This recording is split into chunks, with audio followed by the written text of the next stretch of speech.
방송 장비 또 특히 연결선들 이런 것들이 오래되다 보니까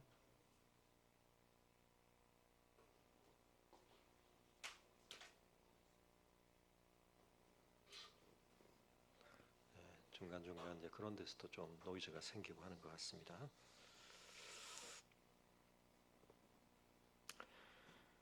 오늘 시편은 최근에 우리가 함께 살펴본 시편들에 비하면 상대적으로 좀 짧은 편입니다.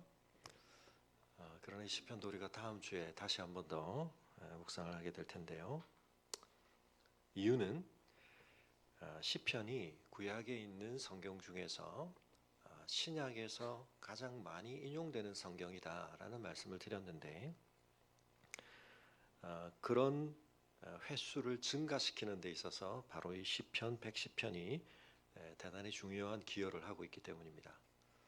학자들에 따라서 직접 인용, 간접 인용에 대한 판단들이 좀 다르긴 합니다만 대체로 이 시편 110편 안에서 신약에 27번 인용되는 구절들이 있다. 그렇게 보기도 합니다.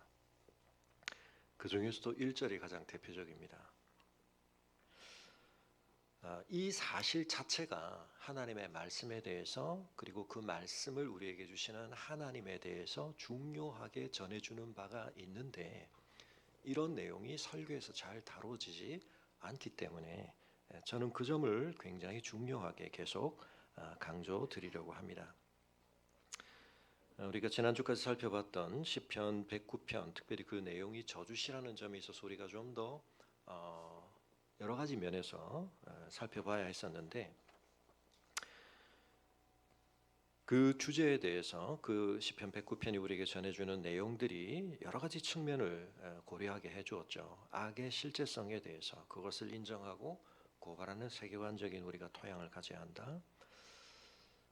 저주라고 하는 것도 그런 의미에서는 궁극적인 것인데 즉 하나님께서 사실은 이 저주라는 것을 우리에게 주시는데 그러나 이 저주라고 하는 것은 단순한 어떤 형벌적 의미이기 이전에 이 세상의 상태에 대한 하나님의 판단이시며 그 판단 속에 깃들어 있는 것은 하나님께서 더 궁극적으로 선하게 여기시는 바가 있으시다. 하나님께서 의도하시고 계획하시는 지향점으로서의 선이 있고 그 점과 관련하여 이 세상이 지금 그 상태에 있지 못하다는 것을 하나님의 판단을 우리가 어쩔 수 없이 인정할 수밖에 없게 하는 그런 측면이 있다. 그래서 우리가 축복도 저주도 하나님의 의도와 뜻의 관점에서 바라봐야 한다는 것, 그리고 하나님의 궁극적인 심판과 주권에 대한 신뢰와 인정이 우리에게 필요하다는 것, 또 우리가 인격적으로 하나님을 실제적으로 의뢰하고 신뢰하는 것이 중요하다. 우리에게 매우 즉각적이고 반사적인 반응을 불러일으키는 이 되갚아주고자 하는 마음에 대해서조차 우리가 하나님께 그것을 가져가는 것, 그러나 그 태도에 있어서는 우리가 단순히 배타성을 갖는 것, 나의 이기심과 죄성의 관점에서 그저 다른 사람을 저주하는 것이 아니라 그것을 우리가 하나님의 경륜의 관점에서 혹 그 속에 내가 하나님 앞에 돌아봐야 할 우리의 어떤 잘못에 대한 깨달음을 갖게 하는 것이 없는가 돌아봐야 한다. 그래서 나 자신을 그 저주에서 원천적으로 배제하지 않아야 한다. 그리고 오히려 그것을 넘어서는 부분, 하나님의 정당한 경륜 안에서요 우리가 인정하고 받아들일 수 있는 부분을 넘어서는 부분에 대해서는 오히려 하나님의 판단과 경륜 속에서 그것을 이해할 때 오히려 우리는 그것이 하나님의 긍휼과 구원을 기대하고 요청할 수 있는 근거가 되고 또 그런 과도한 저주스러운 행위를 하는 대적에 대해서는 하나님의 공의로우신 주권과 주권적인 개입과 신원해 주심을 또 기대하고 요청할 수 있는 근거가 된다. 이런 내용들을 쭉 말씀을 드렸습니다. 그러나 가장 궁극적으로는 이 노래를 우리는 어떻게 봐야 한다고요? 그런 모든 것들을 다 고려하더라도 이 저주의 노래를 그러나 감히 누가 자신의 노래로서 완전하게 부를 수 있을 것인가에 대해서 유일한 답은 이 노래 역시 예수 그리스도의 노래다. 이런 완전한 정당성을 가지시는 분도 예수님이시며 오직 예수님께서 우리의 저주를 짊어지신 분으로서 이 저주스러운 운명에 처한 사람 우리가 혀를 차면서 어떻게 저런 사람이 있을까 우리는 그런 사람에 대해서 관심 갖고 싶지도 않고 연루되기도 쉽지 않은 쉽하지 않은 그런 사람이지만 오히려 우리 주님께서 바로 그 노래의 주인공이시라는 점을 우리가 기억해야 하고 복음의 본질은 그 저주로부터 우리를 진정으로 온전하게 하나님의 공의나 하나님의 주권 이 모든 것들과 모순되지 않게 우리에게 하나님의 구원을 가져다 주시는 그런 노래라는 것 그것을 우리가 기억을 했습니다. 예수님이야말로 역사 속에서 가장 억울한 자, 기막힌 대적의 조롱과 비난과 저주와 위협과 공격의 대상이 되신 분이십니다. 자, 그런데 그 시편에 바로 이어서 등장하는 이 110편은 그래서 표제를 보시면 지금 계속 이 노래가 다윗의 시라는 점이 지금 4권이 이 시편들이 지금 이어지는 가운데 다윗의 시가 한동안 끊겨 있었는데 강조가 되고 있습니다. 그리고 나서 오늘 시편 110편도 어떻습니까? 표제가 다윗의 시입니다. 연결성을 가지고 있습니다. 그런데 내용적으로 보면 109편하고 110편은 굉장히 대조적입니다. 109편을 저주시라고 부른다면 110편은 주로 시편들을 나눌 때 제왕시, 메시아시라고 불려지기도 합니다. 어떤 왕에 대한 이야기, 통치에 대한 이야기가 가득 차 있습니다. 앞에 얘기는 뭐죠? 굉장한 고난을 겪고 뭔가 망한 사람 같은 저주 아래에 있으면서 그 저주를 또한 품고 씨름하는 그런 사람의 모습이었는데 110편은 완전히 다른 이야기입니다. 그런데 여러분 이 둘을 왜 성경은 붙여놓을까요? 그 둘이 긴밀하게 연결되어 있기 때문입니다. 그래서 우리가 총체적으로 복음을 이해한다고 할 때 어느 한 측면만 보고 그 측면에 대해서 옳은 이야기를 하지만 복음이 또 하나님의 말씀이 우리에게 전해주는 총체적인 측면을 그 한 면에 대한 강조 때문에 우리가 간과하거나 무시하거나 안 보게 되면 그 잘 본 것은 소용이 없을 뿐만 아니라 심각한 왜곡을 가져다 줄 수 있다. 우리가 그 점을 늘 기억해야 하는 것입니다. 예수님에 대해서 우리가 알아가려고 할 때 예수님은 왕이시다. 영광스러운 왕이시다. 맞습니다. 그러나 그분은 구약에서 예언되어진 그러한 왕이실 뿐만 아니라 그래서 세례요한에게 세례를 받으실 때 구약의 가장 대표적인 두 노래가 하늘의 음성으로 가장 알아들을 수 있는 그 두 노래의 대표적인 구절로 하나님께 선포하셨죠. 그 노래 중에 하나가 뭡니까? 시편 2편에 있는 이는 내 아들이다. 또 하나가 뭐죠? 이사야에 있는 종의 노래. 고난받는 종의 노래. 우리에게는 이 두 노래가 어떻게 한 노래로 합쳐질 수 있는가? 선율과 곡주가 어떻게 그 두 노래가 함께 합쳐질 수 있는가? 주제에 있어서 어떻게 그 두 노래가 하나의 노래가 될 수 있는가? 근데 하나님은 그 둘을 합치십니다. 예수님께서는 가장 영광스러운 왕이시지만 가장 비참하고 처참한 저주의 자리에 계신 분인데 지난주까지 말씀드렸던 것처럼 엠마오로 가는 제자들이 살아생전에 공생의 예수님의 엄청난 기적을 직접 경험했음에도 불구하고 흉이 좋아하는 직접 경험을 했음에도 불구하고 그리고 심지어는 예수님이 부활하셨을지 모른다는 아니 하셨다라는 증언들을 듣고 놀랐음에도 불구하고 왜 그 소식들의 영향을 받지 않고 예수님을 추종하던 삶의 자리에서 자신들의 삶의 옛자리로 엠마오로 가고 있었다고요? 그분의 저주받으심이 너무 확실하다는 사실이 그들 안에서 종합될 수 없는 예수님이 영광스러운 메시아 왕일 거라는 기대를 가지고 있었는데 이 둘은 합쳐질 수가 없는 거기 때문에 근데 한쪽이 너무 명확해지니까 하나님께 저주받았다는 사실이 너무 명확해지니까 자동적으로 그들이 걸었던 기대는 기각이 되는 겁니다. 그럴 수는 없는 거예요. 둘은 함께 있을 수 없으니까 이건 모순관계이기 때문에 바울도 그래서 이 예수님의 저주받으심에 대한 분명한 성경에 근거한 확신을 가지고 어떻게 그런 사람을 메시아라고 여전히 인정하고 추종하는 사람들이 있을 수 있는가? 그들을 핍박하고 해하는 것을 하나님의 영광을 위해서 하다가 부활하신 예수님을 다메섹 동에서 만났을 때 자신 안에서는 도무지 합쳐질 수 없는 이 모순과 같은 그 충돌을 끌어안고 어떻게 하나님께서 저주하여 죽인 자를 당신의 보좌 우편에 앉히실 수가 있지? 그가 살아있을 수 있지? 그걸 종합한 고백이 뭐라고요? 갈라디아서 3장 13절이라고. 여러분 복음은 우리의 이해 체계 안에서 우리의 관념 안에서 쉽게 합쳐지지 않는 어마어마하게 괴리되어 보이는 것을 하나로 합쳐야 한다고 말씀하십니다. 그래서 이쪽 건 잘 모르겠는데 저는 이쪽 것만 알게요. 그건 하나님을 알아가고 믿는 게 아닙니다. 그건 내 우상을 만드는 거죠. 내 입맛대로, 내 기대대로, 내 편의대로 당신을 우리에게 스스로 계시하시는 하나님의 계시 앞에 겸손하고 경외하는 마음으로 하나님이 누구이십니까? 라고 듣는 자세가 아닌 겁니다. 여러분, 그 점과 관련해서 지금 이 1절에 있는 여호와께서 내 주에게 말씀하시기를, 이게 이제 영어로 보시면 훨씬 더 이상함이 드러나게 되는데, 왜냐하면 여호와께서라고 하는 게 NIV라든지 영어 성경을 보시면 Lord라고 되어 있는데 뒤에 또 Lord 주가 나오죠. 그러니까 영어식으로 말하면 주께서 내 주에게 말씀하시길, 이 주가 어떻게 되는 거지? 의문이 생깁니다. 영어로 보시면 그런데 앞에 있는 Lord에는 전부가 대문자로 되어 있죠. 그래서 그걸 여호와라고 번역을 한 겁니다. 전부를 대문자로 쓴 로드고 뒤에 나오는 로드는 일반적으로 주 할 때 그런 이제 그런 표현인데요. 어쨌든 지금 두 주가 있잖아요. 이 고백을 지금 다윗이 하고 있다고 할 때 대문자로 쓴 로드로서의 주가 내 주에게 말씀을 하시는데 이 주가 어떻게 되는 거지? 내가 네 원수로, 내가는 누굽니까? 전체를 대문자로 쓰는 그 Lord, 여호와께서 너라고 할 때 인칭은 누구죠? 다윗이 자신의 지금 또 다른 주라고 부르는 사람입니다. 내가 너의 원수들로 내 발판이 되게 하기까지 너는 내 오른쪽에 앉아 있어라. 자, 여기서 한 가지 백구편하고 연결되는 면이 있죠. 백구편에 굉장히 중요하게 누가 등장했습니까? 조롱하고 비난하고 협박하고 공격하는 원수가 있었죠. 백시편에도 원수는 등장합니다. 자, 그런데 양상이 굉장히 바뀌었습니다.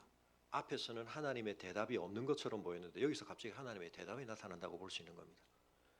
그런 기막힌 상황에서 원수의 압박 속에서 하나님의 신원하여 주심과 보호하여 주심을 간청하였던 것에 대한 대답인 것처럼 그렇게 연결이 된다고 볼 수 있는 거죠. 자, 그런데 이 1절을 신약이 인용을 한다고 말씀드렸는데 예수님께서 직접 인용을 하십니다. 어디서 인용하셨죠? 여러분 보실까요? 마태복음 22장. 성경이 지금 있으신 분들은 마태복음 22장, 마가복음 12장에도 있습니다. 마태복음 22장에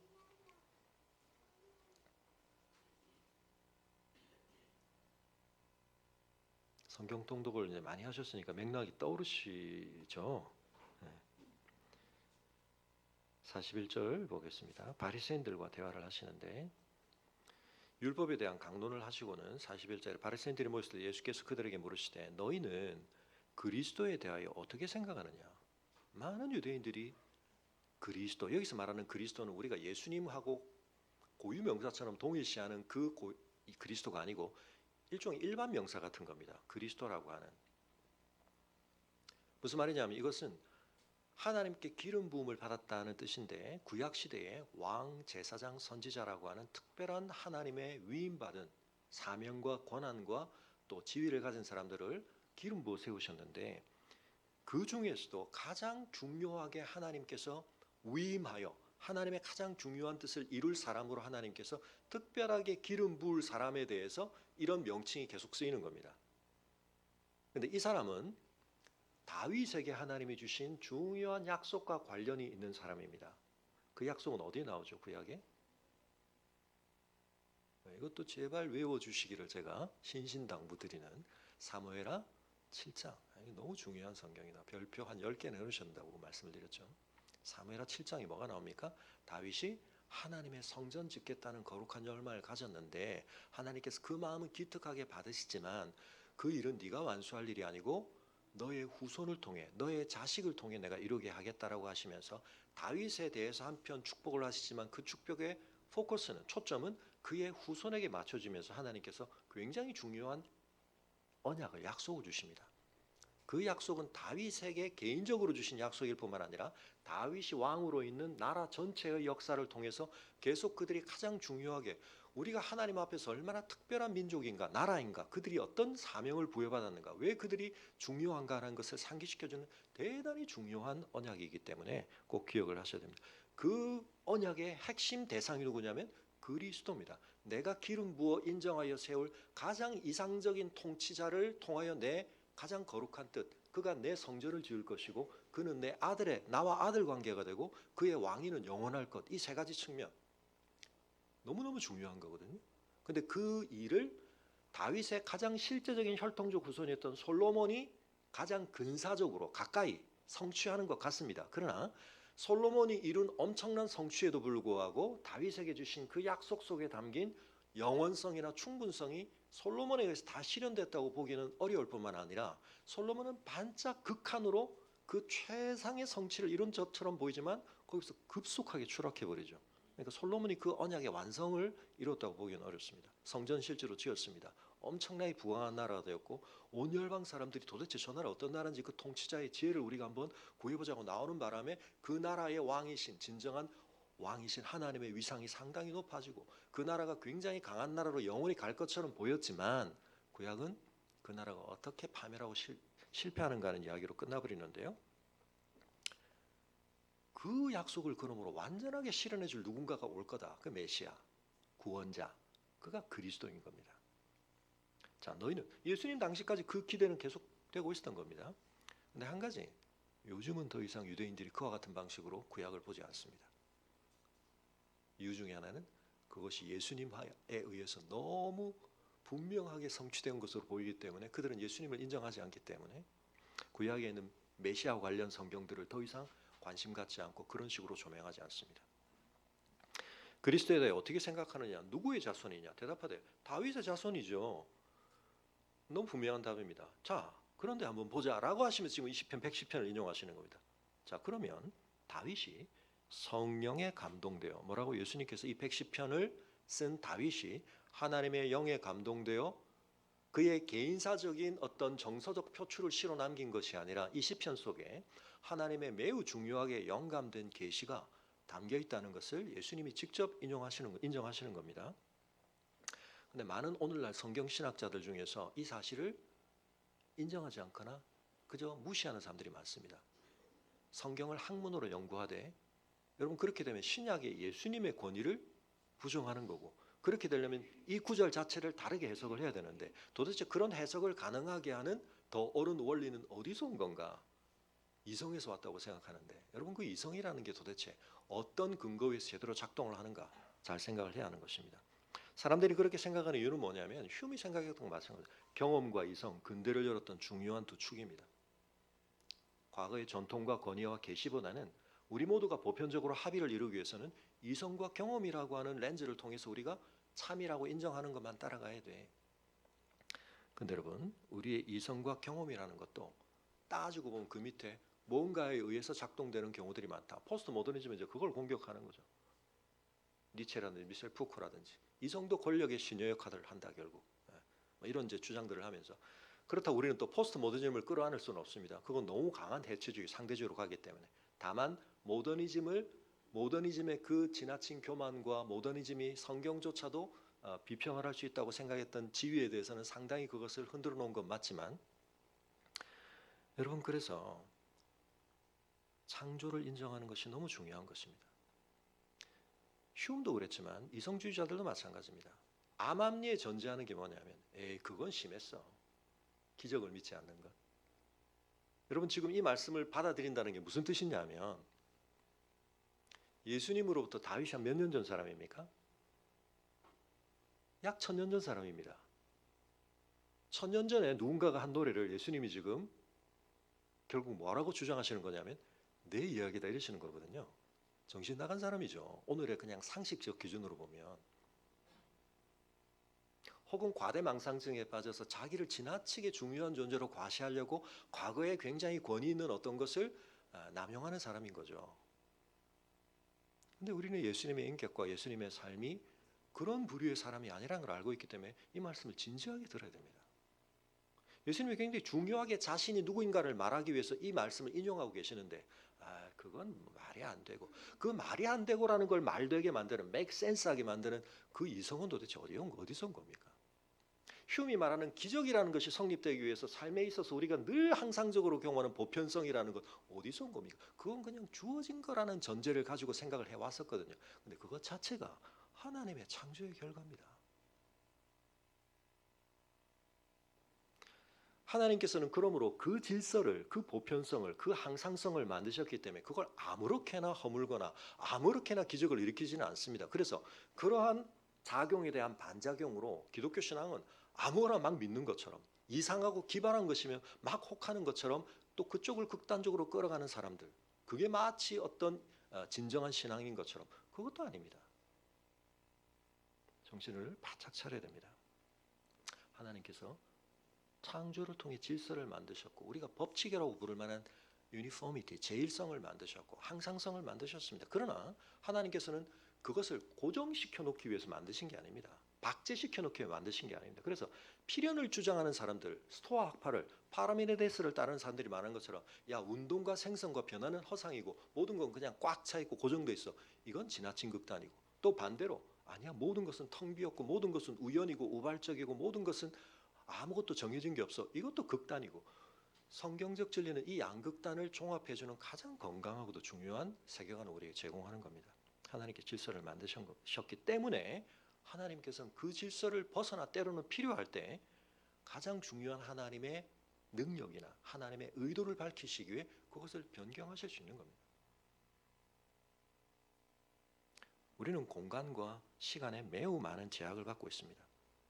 신을 생각할 때도 그래서 신을 지역신 개념으로 공간적인 국한된 영역적 통치권을 가진 사람으로 생각하거나, 신에 대해서조차 영원의 관점에서는 물질은 그냥 영원히 있었던 거고, 법칙은, 자연의 이 제일성은 영원히 있었던 거고, 신도 그건 어떻게 할 수 없어. 그렇지 않습니다. 그 모든 걸 만드신 하나님은 그것을 때로 하나님의 의도를 더 적극적으로 드러내기 위하여 다르게 변경하실 수 있습니다. 우리에게 천년이라는 시간은 넘나들 수 있는 시간이 아니죠. 근데 성경은 하나님께는 그 천년이 하루 같고 하루가 천년 같다고 말씀하십니다. 근데 좀 이따 보겠지만 이 다윗이 이 노래를 하는데 또 인용하는 구약 성경이 하나 있습니다. 오늘 좀 어렵습니다. 그 이야기는 다윗 때로부터 또 천년 전 이야기입니다. 누구 얘기죠? 멜기세덱 이야기. 지금 이 시편 안에 천년을 건너뛰는 이야기가 있습니다. 다윗은 사실은 어떤 맥락에서 보면 자신이 지금 누리게 된 원수로 인한 그런 처절한 시름도 있었고, 백구편과 같은 그런 원수의 억압 속에서 정말 악에 바칠 만큼, 정말 저주를 퍼붓고 싶을 만큼 그런 어려움 속에서도 하나님을 의지하면서 자신을 기름 부어 세우신 하나님의 경륜이 이루어질 것을 믿는 가운데 정말 그런 경험을 했죠. 대적을 다 물리치고 이제 안정되었는데, 그때가 되고 나니까 자신에게서 실현되고는 이 일이 놀랍게도 한 천년 전에 하나님께서 주신 언약의 성취라는 걸 자각하게 되는 이야기입니다. 그건 좀 이따 말씀을 드리겠습니다. 그런데 그러고 나니까 다윗이 자기로부터 약 천년 뒤에 일어날 일을 뭐 하는 사람이 됐다고요? 내다볼 수 있는 사람이 된 거예요. 지금 여기 2000년이 왔다 갔다 합니다. 그런 거 모르겠고요. 다음 주에 당장 지금 우리가 직면하고 있는 이 문제를 지금 푸는데 하나님이 무슨 뜻을 가지고 계시고 뭐라고 말씀하신지를 목사님이 말씀해 주실 걸 기대하고 설교를 들으러 왔는데 무슨 2000년 왔다 갔다 하는 얘기는 하시고, 맞습니다. 여러분 정말 그런 또 필요가 있으시죠. 근데 여러분 이게 딴 얘기가 아닙니다. 우리가 하나님을 믿는다는 건 그분이 믿을 만해야 믿는 거잖아요. 그분이 얼마나 믿을 만한지를 알게 되면 때때로 우리가 강론에 있어서 잘 모르는 게 있지만, 그리고 그것 때문에 여전히 우리가 고민도 하고 두려워도 하고 씨름도 하지만, 여러분 우리가 그 과정을 통해서 정말 믿을 수 있는 하나님과의 동행의 스릴을 배우는 겁니다. 그 동행 속에서의 성장을 경험하는 겁니다. 다음 주에 당신이 직면하고 있는 그 일에 대해서 이렇게 하시오, 이런 어떤 쪽집게식 하나님의 예언을 듣는 게 하나님의 백성으로서 우리가 자라가는 길이 아닙니다. 그럼 우리가 성장하지 않습니다. 하나님은 뭐 하신다고요? 축복도 저주도 주시되 우리가 B를 좋아하던 현상으로부터 어디로 가도록? A의 가치를 알도록. 우리가 D는 끔찍하게 싫고 피하고 싶은데 그런 반사적 우리의 안에 이미 내재화된 어떤 기준이 C에 대한 저항감으로 전이 되도록 하나님께서 우리를 인도해 가시는 거거든요. 자, 다시 또 본문으로 돌아와서 마태복음 22장에 누구의 자손이냐? 도대체 다윗의 자손이죠. 자, 그러면 다윗이 성령에 감동되어 어찌 그리스도를 주라 칭하여 말하되 주께서 내 주께 이르시되 내가 내 원수를 내 발 아래 둘 때까지 내 옆편에 앉아 있으라 하셨다 했겠느냐? 예수님께서 딱 이렇게 물으시니까 다윗이 그리스도를 주라고 칭하였은즉 어찌 그의 자손이 되겠느냐 하시니, 여기서 이제 자손 개념이 좀 왔다 갔다 합니다. 그죠? 우리가 자손이라고 할 때는 1차적으로는 조상으로부터 인해 태어난 존재니까 그 존재가 조상의 존재성에 기대어 있는 존재죠. 그래서 일반적으로는 우리가 윤리적으로 생각할 때도 자손들은 조상을 우러러 봐야 되고 자신의 생존이 조상에게 기대어 있다는 사실에 대해서 자신의 열등성을 인정을 해야 되는 겁니다.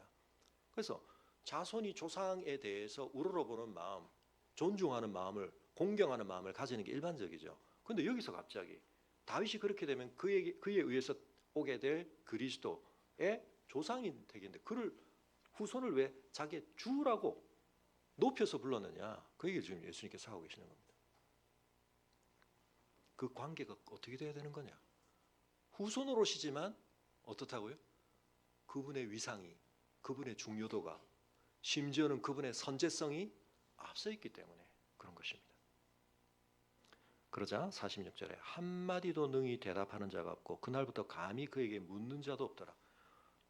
어디 출신인지도 제대로 모르는 사람도 많았고 어느 라피 문화에서 배운지도 모르고 학벌도 제대로 없는 사람인 줄 알았던데 말씀을 하시는데 성경을 너무나 잘 알고 계시는데 가장 중요한 부분을 딱 인용하셔서 말씀을 하시는데 자기들이 한 번도 제대로 생각해 본 적 없고 정리도 안 하고 있던 문제에 대해서 질문을 통해서지만 중요한 답을 주신 것이죠.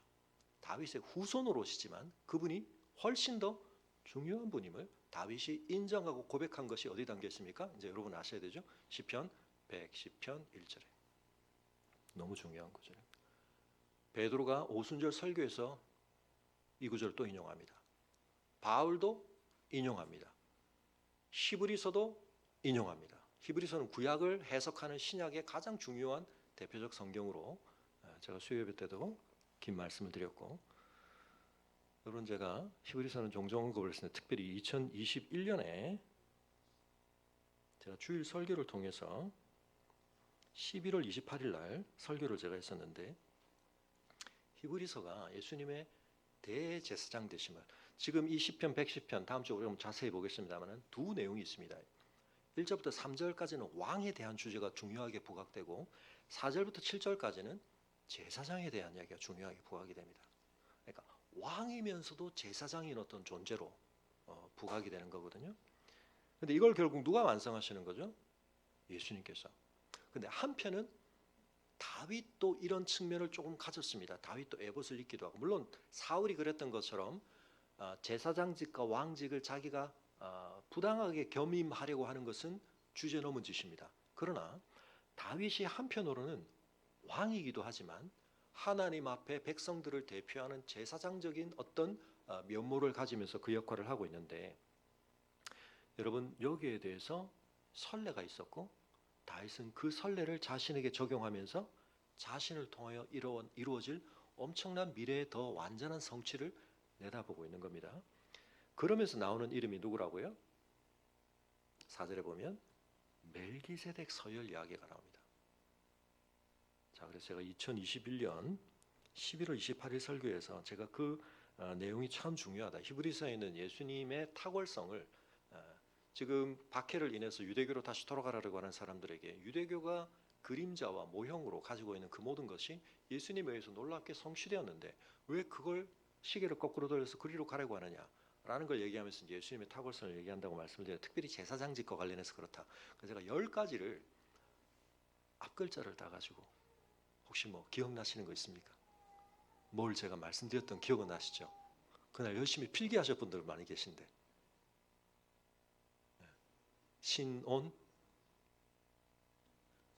제참, 맹세멜, 뭐 들은 것 같으시죠? 맞습니다. 그 정도만 기억해 주셔도 감사합니다. 뭐 그런 거 못 들었는데 이러실까봐 제가 맹세멜, 영영체 그래서 제가 10개 제 나름대로 앞에 4가지는 시옷, 이응, 지읒, 치읒, 신온, 제참으로 제가 맞췄고 뒤에는 맹세멜, 영영체 뭐 이래가지고 그게 뭔 소린가 다시 한번 간단하게 리뷰해드리면 예수님의 신분이 모세를 비롯하여 천사를 비롯하여 어떤 분보다 탁월하시다. 그분의 온전하심. 모든 땅의 제사장들은 자기 죄로는 자기 제사를 드려, 예수님은 그렇지 않으시다. 온전하시다. 그분이 드린 제물의 성격 자체가 짐승의 피가 아니라 더 나은 제물을 드리셨다. 자신의 피를. 참 모형이 아니라 하늘의 것의 모형이 그림자가 아니라 참 하늘의 장막 하늘로 올라가셨다. 참 것을 섬기신 분이시다. 맹은 뭐죠? 맹세로 되셨다. 단순한 혈통적 흐름의 아론의 반열을 다른 맹세로 하나님이 확증해 주셨다. 그 다음에 새, 옛 언약이 아니라 옛 언약을 계승하긴 하지만 완전한 새 언약을 이루시는 그런 제사를 완성하셨다. 그 다음 멜이 뭡니까? 그게 멜기세덱이죠. 멜기세덱의 반차를 쫓아서 그건 좀 이따 얘기 드리고 영영체, 영단번, once and for all, 반복적인 제사가 아니라 영단번의 제사. 그리고 그것은 그래서 영원한 효력을 가진 거, 영원한 제사장직. 제사장직이 갈릴 필요가 없다. 그분은 영원히 살아계시고 마지막 채는 뭐죠? 우리를 완전히 체휼하신다. 다시. 그래 제가 이제 우리 교인들끼리 구호를 서로 암호를 알아야 될 때 신온 하면 제참, 맹세멜 하면 영영체 하자 그랬는데 별로 효력이 없었네요. 네. 어쨌든 그 히브리서에 있는 중요한 내용을 10가지로 여러분에게 이것도 이제 압축해서 말씀을 드렸는데 뭐 그걸 꼭 외우셔야 된다는 얘기는 아닌데 맞아 그런 측면이 있지라는 걸 기억하시되 여러분 오늘은 지금 다시 제가 개략적으로 말씀을 드리는 겁니다. 총론적으로 말씀드리면 이 시편 110편의 다윗이 하고 있는 얘기가 뭐냐면 왜 갑자기 그러다가 지금 4절에 나온 멜기세덱 얘기가 나오는가?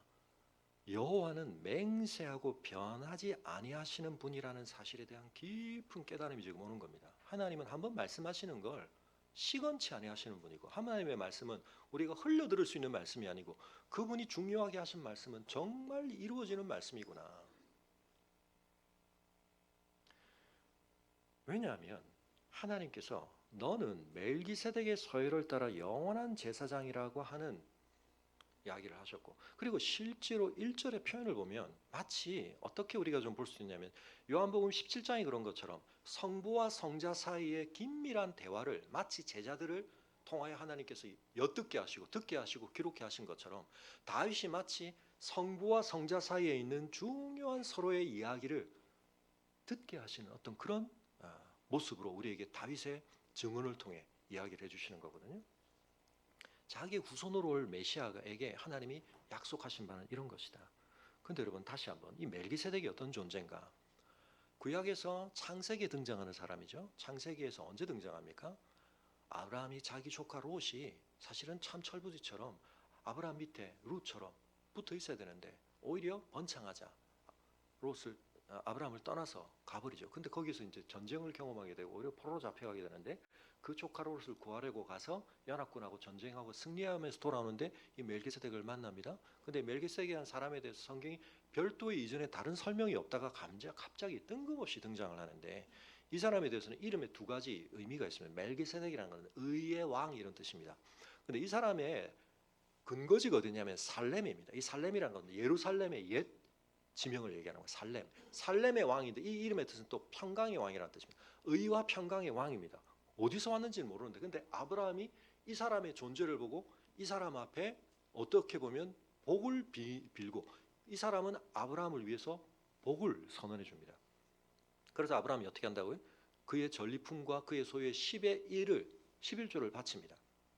이 내용 속에서 나중에 이제 바울이 그런 인용을 하는데 그때 아브라함 안에 누가 있었다? 아브라함의 허리에 아직 태어나진 않았지만 그의 후손으로서 레위 지파는 아브라함의 아들 이삭이 낳은 야곱이 낳은 아들 아닙니까? 그러니까 아브라함이 그때 경배하고 11조 드릴 때 레위도 아브라함 안에 내포되어 있다고 봐야 되기 때문에 반열을 따르자면 레위 지파의 제사장직보다는 어떤 제사장직이 더 우월하다? 멜기세덱이 더 우월하다. 여기가 복을 빌어주는 존재고 여기는 경배를 받고 11조를 받는 존재니까. 그래서 하나님의 율법 속에서는 레위 지파가 아론의 반열을 따른 레위 지파가 그 역할을 하게 되어 있었지만 그러나 그보다 더 궁극적인 시간적으로도 앞서죠. 하나님의 의도 속에는 그 제사장직보다 더 우선하고 더 중요하고 더 뛰어난 제사 직분에 대한 하나님의 의도가 있다는 거예요. 그게 멜기세덱 반차라는 그 이름의 뜻입니다. 그러나 또 한편 다윗의 왕의 관점에서 볼 때 다윗이 왕이 되고 나서 왕권을 가장 강하고 가장 중요하게 한 일 중에 하나 왕국이 시작될 중요하게 한 일이 뭡니까? 예루살렘을 차지한 겁니다. 아무도 차지하지 못했던 지정학적 이 위치상 굉장히 공략하기가 어렵던 이 예루살렘을 정복하는 것 굉장히 중요한 얘기였죠. 그 정복을 하면서 다윗이 어떻게 했다고요? 처음에는 거기에 있던 사람들이 다윗을 비웃었죠.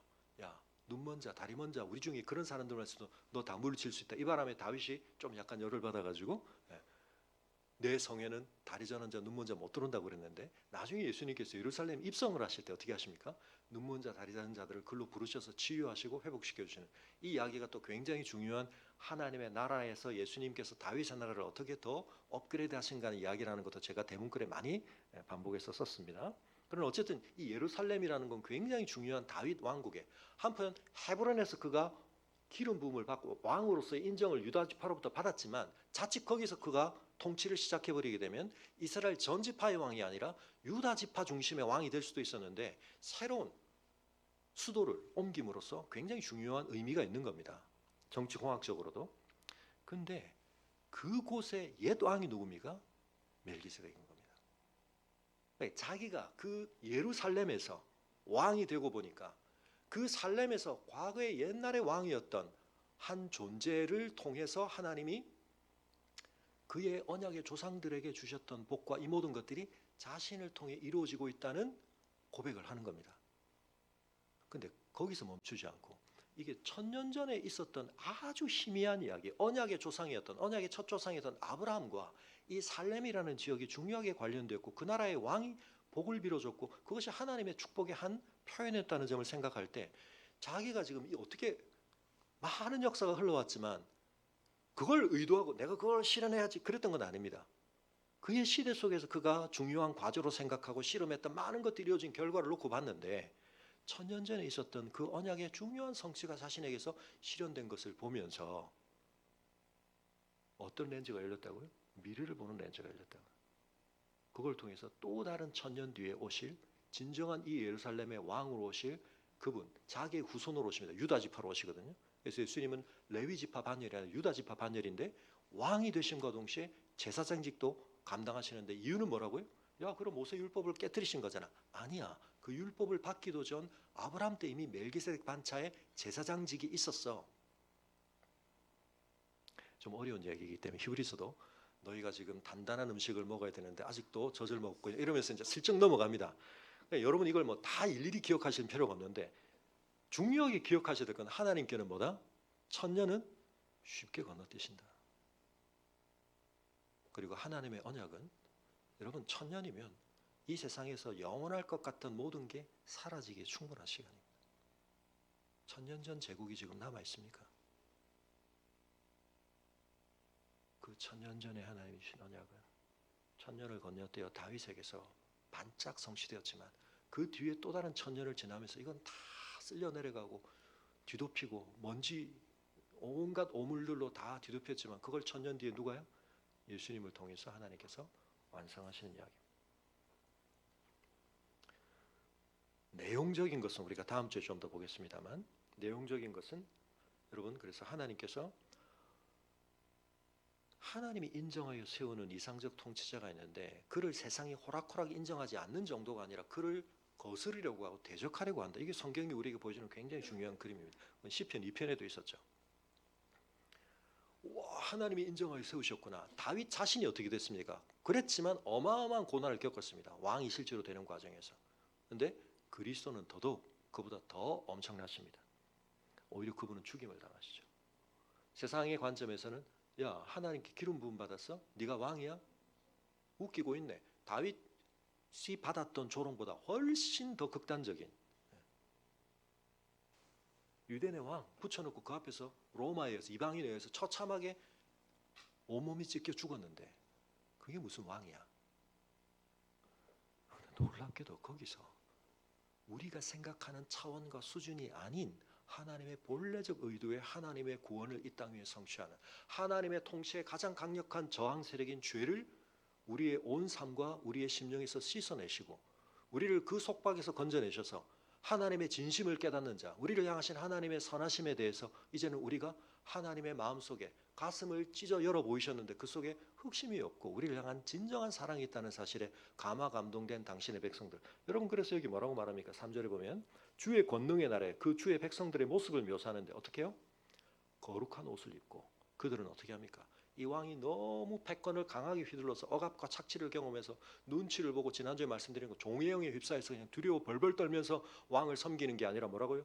즐거이 헌신하는 가장 자발적인 기쁨으로.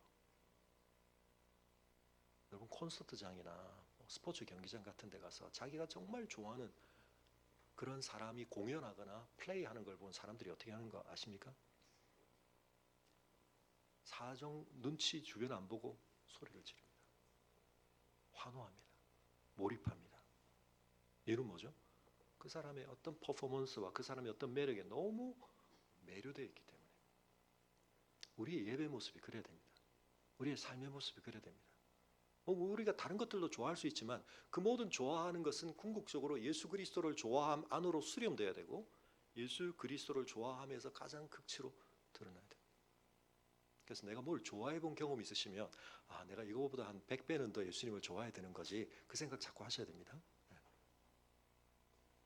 그리고 예수님 그럴 만한 분이라는 걸 자꾸 예상하셔야 됩니다. 내가 이걸 이렇게 좋아하는데, 내가 이렇게 아끼는데, 그러면 예수님은 더 엄청난 분이겠구나, 이렇게 생각을 하셔야 됩니다. 그래서 여러분, 우상을 또는 뭔가를 내가 좋아하는 걸 이기는 건 더 좋은 것, 더 참된 것을 알게 될 때 그러는 것입니다. 즐거이 헌신하는 마음으로 주님이 얼마나 영광스러우신지, 하나님께서 예수 그리스도 안에서 일으키시는 일이 얼마나 놀라우신지를 우리가 보고 깜짝 놀라는 일이 매 성경 통독을 통해 일어나요. 제가 대학생 때 성경 통독을 하다가 이걸 경험하고 이 쓰나미를 한번 경험하고 이 성경을 통해서 하나님이 이루어 가시는 역사가 얼마나 놀라운 하나님의 신실하심과 하나님의 압도적인 선하심을 증거하는지, 여러분 여기에 벼락을 한번 맞고 나면, 이 쓰나미에 한번 잠겨서 우리의 옛사람이 죽고 나면 여러분 우리가 하나님의 말씀을 붙들게 되고 하나님의 말씀이 내 삶을 붙들게 됩니다. 하나님이 뭐라고 말씀하시는지를 알아야 거기에 붙들림을 받죠. 하나님의 말씀을 읽지 않는 사람은 하나님과의 살아있는 생명의 교제와 관계성에서 끊어져 있다고 보시면 됩니다. 밥을 먹지 않는데 나는 잘 살 수 있다. 좀비거나 심각한 문제가 있는 거죠. 여러분 우리가 매년 성경 통독을 하면서 제가 이렇게 자꾸 구속사적인 걸 강조하는 이유는 뭐냐면, 하나님께서 놀라운 분이시고 하나님께서 나에게 은혜를 주신다는 걸 내 간절한 어떤 필요에 대해서 하나님이 참 우리가 그걸 다르게 설명할 수 없는 어떤 방식으로 그걸 해결해 주시거나 거기에 대해서 어떤 우리에게 극복을 주시거나 이런 것들도 우리에게 굉장히 중요한 하나님의 은혜의 한 방편입니다. 그러나 이건 사람들마다 굉장히 다를 수 있고요. 그리고 거기에 대해서 우리가 어떤 보편적 기대를 갖기는 좀 쉽지 않습니다. 그러나 하나님이 우리 모두에게 주신 가장 보편적인 거 뭐냐면, 하나님의 말씀을 통해 하나님께서 계속해서 우리에게 말씀하시는 바에 우리가 깨달음과 반응을 갖게 되는 겁니다. 여러분 오늘 말씀을 맺으면서 우리가 하나님의 그런 놀라우심을 좀 봐야 되는데요. 우리가 때때로는 사람들의 놀라움을 좀 보면서도 그런 경험을 할 수가 있죠.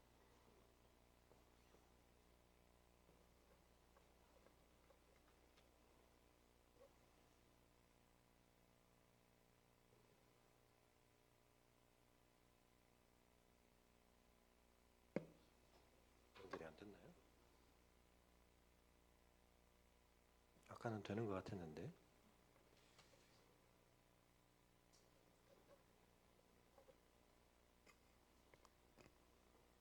네, 다음 주에 보여드리겠습니다. 보여드리려고 했던 건 뭐냐면,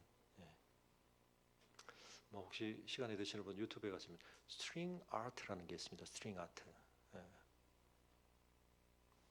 이렇게 원 같은 데다가 못을 촘촘하게 테두리에 박습니다. 그럼 그걸 이제 실로 이렇게 막 이어가기 시작합니다. 근데 이게 뭐 하는 일인가? 처음에는 그렇게 보고 있는데 엄청난 실을 촘촘하게 하다가 보면 거기에 놀라운 것이 나타납니다. 거기에 사람 얼굴이 나타납니다. 이게 좀 보여드리려고 제가 그랬는데, 다음 주에 보여드리겠습니다. 그리고 제가 예전에 이제 실린더 세우는 그림도 보여드렸죠.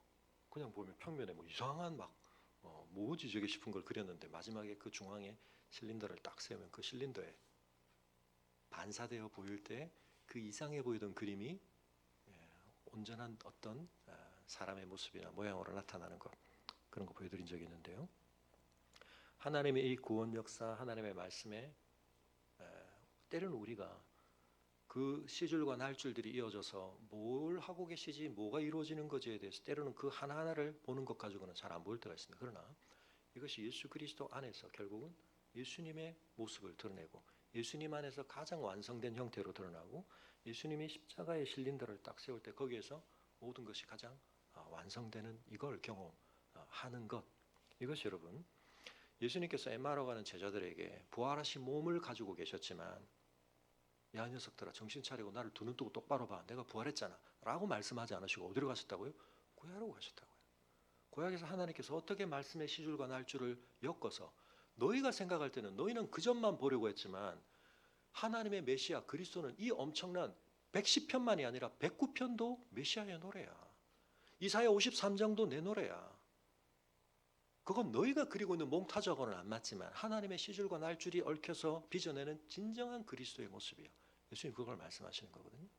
그래서 여러분 우리가 구약을 통해서 구약과 신약과의 관계를 통해서 하나님의 의도와 하나님의 경륜과 하나님의 능력과 하나님의 신실하심과 복음의 본질과 우리에 대한 하나님의 약속이 뭔지를 알아가는 것은 예수님이 이 자리에 뿅 나타나셔서 부활하신 몸으로 바울에게 그러셨듯이 어떤 경험을 하게 하시면 가능할 더 나은 방법이 있는데 그게 안 되니까 또는 그걸 우리가 지금 이용할 수가 없으니까 어쩔 수 없이 쓰는 부차적인 방법이 아니라 부활하신 몸을 가지신 주님께서 가장 먼저 친히 중요하게 쓰셨던 자기 입증에 그렇게 나를 봐야 내가 어떤 진짜 존재인지 그리고 내 존재 안에서 하나님의 경륜과 신실하심과 능력이 어떻게 나타난지를 제대로 보는 거야 라고 주님이 말씀하신다. 제가 그 점을 누누이 이 연사 줄기차게 강조를 드리고 있지 않습니까? 그죠? 네. 여러분이 좀 고개만 끄덕이지 마시고 마음을 끄덕여 주시기를. 그러면서 맞아. 나도 그 쓰나미 한번 맞아보고 나도 그 벼락 한번 맞아봐야 되겠다는 마음으로 여러분 말씀을 드셔요. 구약이 이제 이번 주로 끝나죠, 그죠? 벼락 맞을 일이 이제 며칠 안 남았습니다. 그런데 신약을 읽을 때 구약의 그 말씀이 떠오르고 사무엘하 7장이 떠오르고 하나님께서 말씀하시는 이 내용들이 여러분 그걸 무시하면서 성경을 연구하는 사람들 많습니다. 그런 연구들을 통해서 때로 단어의 뜻에 대해서 또 그 배경적 지식을 가지고 우리가 볼 때 우리가 좀 놓쳤던 어떤 의미에 대해서 깨닫는 면들도 있죠. 그것도 다 발전에 기여하는 면들이 있습니다. 그러나 심각하게는 더 중요하고 명백하게 하나님이 우리에게 말씀하시는 바, 하나님이 시간을 이렇게 뛰어넘어 이루고 계시는 우리의 삶의 보폭으로는 감당할 수 없는 보폭을 하나님께서는 경륜 가운데 붙들고 계시고 인도해 가시는 이 사실을 알게 될 때 여러분 우리가 강론에 있어서 디테일한 부분에 있어서 좀 모르는 부분이 있지만 하나님께서 멜기세덱 얘기하실 때 완전히 자세하게 말씀하지 않으셨습니다. 아주 흐릿하게. 그러나 그 속에 내 의도가 충분히 있다는 사실. 다윗이 이 노래를 지었을 때 이 속에 그리스도 안에서 이루어질 일에 대해서 완벽하고 세세한 일이 다 담겨있지는 않았습니다. 그러나 그것은 우리가 하나님을 신뢰하기는 충분할 만큼은 담겨있는 겁니다. 그걸 우리가 깊이 먹고 머금고 내 삶의 자양분으로 삼을 때 내 삶의 시름거리들 앞에서 때때로 우리가 혼란스럽고 어렵고 힘들지만 우리가 버텨갈 수 있고 하나님 앞에서 우리를 부르신 그 지향점을 향해 가는 걸음에 흔들림 없이 가기에는 충분한 양분을 주시는 겁니다. 나는 그래도 하나님을 믿어. 우리 잘 함께 기도하겠습니다. 오늘 헌신 찬양 우리 한국만 부를 건데요. 예전처럼 우리 일어나서 주님 큰 영광 받으소서 부르기 전에 우리 함께 자리에서 일어나서 기도하겠습니다. 하나님, 저희가 너무 작게 좁게 하나님을 바라보고 하나님을 알아왔던 것 넓혀주시고 깊게 해주셔서 그리스도 안에서 우리에게 나타나신 하나님의 사랑의 그 길이와 폭과 깊이와 높이는 우리가 다 알지 못하는 것임을 고백합니다. 하나님 너무 크십니다. 하나님 너무 놀라우십니다. 우리에게 너무나 당연한 예상과 기대를 뛰어넘어 우리의 요구보다도 더 놀랍게 하나님께서는 하나님의 압도적인 신실하심과 선하심으로 이 세상을 향하신 그 선하신 뜻을 포기치 않으시고 하나님의 뜻을 이루어 가시며 왜곡되고 뒤틀린 것을 바로잡으시며 의와 공의를 실현하시지만 우리를 구원하시고 우리를 속량하시고 우리는 때때로 이 세상에서 시편 109편을 처절하게 우리의 노래로 삼을 수밖에 없는 어려움도 겪지만 그러나 다윗이 자신의 성취 안에서 깨달았던 것처럼 그러나 그 성취에 도취되어서 그 성취에 국한되지 않고 그것은 하나님이 장차 예수 그리스도 안에서 이루실 그 영광스러운 성취의 작은 그림자에 불과하다는 사실을 깨달으며 그의 삶을 바라보았던 것처럼 여러분 주님이 다시 오시는 그날 이 온 세상이 새 창조의 세계로 회복되는 그날 우리가 아무리 크게 깊게 가졌던 기대보다도 더 놀라운 하나님의 구원의 약속이 성취되는 그날 우리가 부르게 될 그 찬송을 오늘 지금 우리의 깨달음 속에서 미흡하고 부족하지만 부르는 우리가 되게 하여 주옵소서. 우리 함께 기도하겠습니다.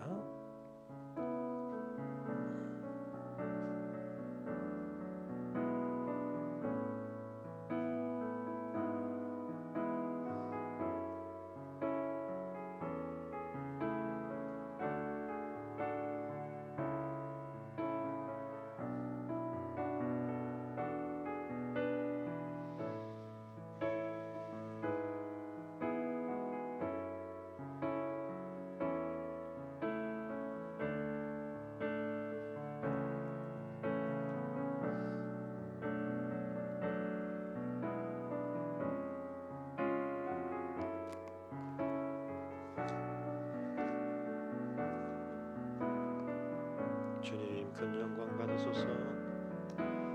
주님 큰 영광 받으소서. 홀로 찬양 받으소서. 모든 이름 위에 뛰어난 그 이름 온 땅과 하늘이 다 찬양해. 겸손하게 우리 무릎 꿇고 주 이름 앞에 영광 돌리세. 모두 절하세. 독생자 예수 주님께 찬양 드리리. 모든 영광과 존귀와 능력 받으소서.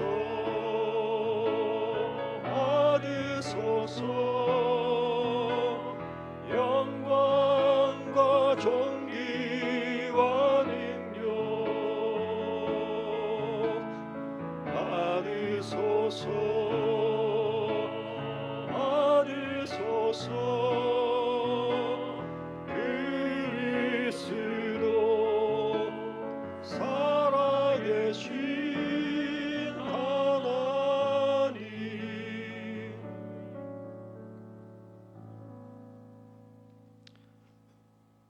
하나님께서는 말씀으로 천지를 창조하셨고 이 모든 역사에 이루어지고 실현되어지는 그 모든 일들은 하나님께서 언약하시고 약속하시고 맹세하신 것들의 성취를 실현하는 방향으로 이루어져 가고 있음을 오늘도 다시 한번 보게 하여 주시옵소서.